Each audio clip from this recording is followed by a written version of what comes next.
కొంచెం సిచ్యువేషన్ సెన్సిటివ్గా ఉంది కదా అని అడిగినప్పుడు నాకు ఇమీడియట్గా అనిపించింది ఏంటంటే, ఇలాంటి అంటే వాళ్ళ సిచ్యువేషన్ సెన్సిటివ్ ఉండటం అంటే అవతల వాళ్ళు మనతో ఏదో మనకు ఒక ప్రాబ్లం క్రియేట్ చేయాలని ట్రై చేశారు. ఆ ట్రై చేసిన దానికి మన వాళ్ళు, మన ఇండియన్ ఆర్మీ చాలా పద్ధతిగా, ఫోకస్డ్గా, డిగ్నిఫైడ్గా వాళ్ళకి తిరిగిచ్చింది కదా.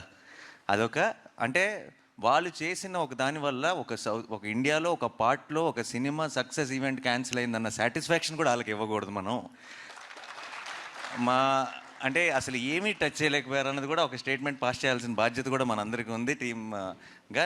Let's celebrate, let's say or salute to the Indian army, Indian navy and you అందరికీ ఆ ఫ్రంట్ లైన్స్లో ఉండి ఫైట్ చేస్తున్న వాళ్ళందరికీ మన ట్రిబ్యూట్, మనం రెస్పెక్ట్ పే చేసుకుందాం. అండ్ దిట్స్ ఆల్సో బ్రహ్మాండమైన ఒక ఆపర్చునిటీ అని చెప్పి ఈరోజు ఈవెంట్ని యాజ్ టీస్గా ప్లాన్ చేయడం జరిగింది, ముందు ప్లాన్ ప్రకారమే.